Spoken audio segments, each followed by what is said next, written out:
माननीय मोदी जी ने दिया है 80 करोड़ गरीबों को रेशन।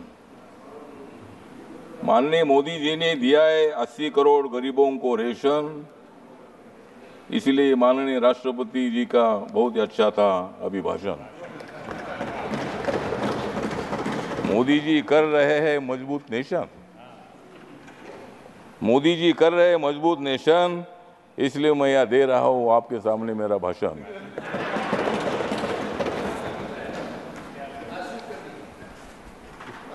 नरेंद्र मोदी जी प्रधानमंत्री बने हैं तीसरी बार,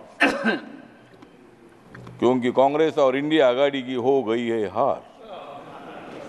मोदी जी प्रधानमंत्री बनेंगे बार बार बार, और कांग्रेस की हो जाएगी हार हार हार। संविधान बदलेगा ये प्रचार झूठा था, संविधान बदलेगा ये प्रचार झूठा था, क्योंकि कांग्रेस ने सारा देश लूटा था।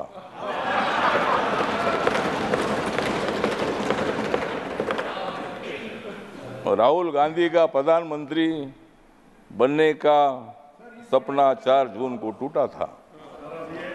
राहुल गांधी का प्रधानमंत्री बनने का 4 जून को सपना टूटा था।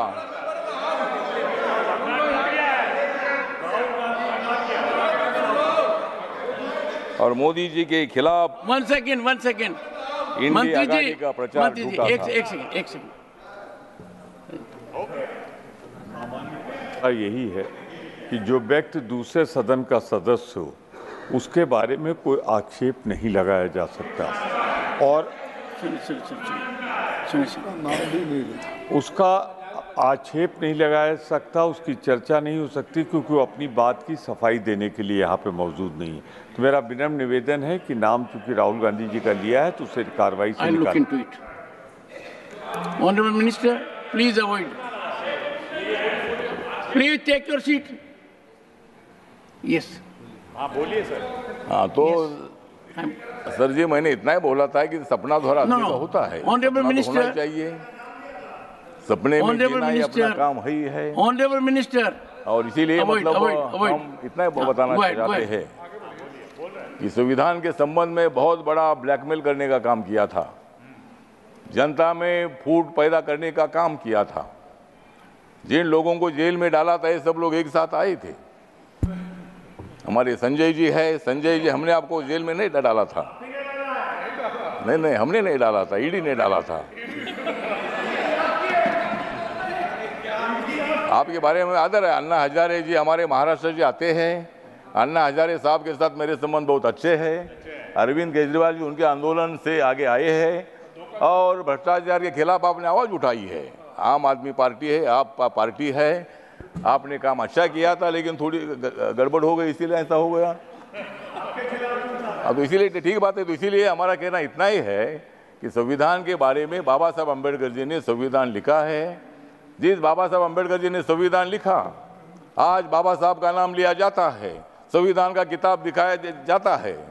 लेकिन मैं इतना बताना चाहता हूं, ये कांग्रेस पार्टी ने बाबा साहब को 2 बार हराया था। 1952 में मुंबई में लौगलो मतदार संघ से बाबा साहब को हराया था, 1954 में भंडारा जी बाबा साहब को हराया था, और बाबा साहब अम्बेडकर जी को भारत रत्न नहीं दिया था, बाबा साहब का फोटो सेंट्रल हॉल में नहीं लगाया था। और आज बाबा साहब की बात करते हैं, आज आप संविधान दिखाते हैं, संविधान दिखाओ, लेकिन संविधान के जैसा आपको बर्ताव करने की आवश्यकता है। और इसीलिए संविधान कोई बदल नहीं सकता है। नरेंद्र मोदी जी माथा टेकर शपथ लेते हैं। 26 नवंबर 1949 को संविधान का ड्राफ्ट बाबा साहब ने दे दिया था, तो वो दिन मोदी जी संविधान दिन मनाते हैं और आप बोलते हैं कि भाई संविधान बदलेंगे। मोदी जी ने बाबा साहब के काम इतने पूरे किए हैं। मुंबई में हिंदू मिल की जगह पर 3600 करोड़ की जमीन बाबा साहब के मेमोरियल के लिए दी है, और वहाँ 1200-1300 करोड़ का मेमोरियल बन रहा है। डॉक्टर अंबेडकर फाउंडेशन आपने बनाया था, कांग्रेस पार्टी ने बनाया था, लेकिन वो खाली ऑफिस ही था। मोदी जी आने के बाद वहाँ इतनी बड़ी बिल्डिंग बन गई है। जहाँ बाबा साहब ने संविधान लिखा वो 26 अलीपुर रोड पर इतना सुंदर मेमोरियल बन चुका है। इतने काम करने वाले मोदी जी संविधान कैसा बदल सकते हैं? वो कांग्रेस को बदल सकते हैं लेकिन संविधान नहीं बदल सकते हैं। तो संविधान बदलना इतनी मामूली काम नहीं है और उसमें अमेंडमेंट करना इसका मतलब संविधान बदलना नहीं है। बाबा साहब अम्बेडकर जी ने संविधान सभा ने ही अमेंडमेंट करने का अधिकार पार्लियामेंट को दे दिया है और जब भी मतलब नया कानून बनाना होता है, पुराने कानून में कोई मतलब अमेंडमेंट होती है, वो अधिकार पूरा अपने को होता है। और इसीलिए मुझे लगता है वो संविधान बदलना ऐसा हम नहीं बोलते हैं, लेकिन आप लोग इसी तरह का खाम प्रचार कर रहे हैं। सब इतने नेता मोदी जी को हराने के लिए इकट्ठा आए हैं, लेकिन तुम मोदी जी को हरा नहीं सकते हैं। मैं मोदी जी के साथ हूँ। मतलब ठीक बात है, आपको लोकतंत्र में अधिकार है, आपकी सीट ज़्यादा ये अच्छी बात है और आप इतनी ज़्यादा सीट ना आए कि आप उधर ही रहे और हम इधर ही रहे, मतलब ऐसा भविष्य में होगा तो ठीक बात है। तो अगले बार भी आप ट्राई करिए।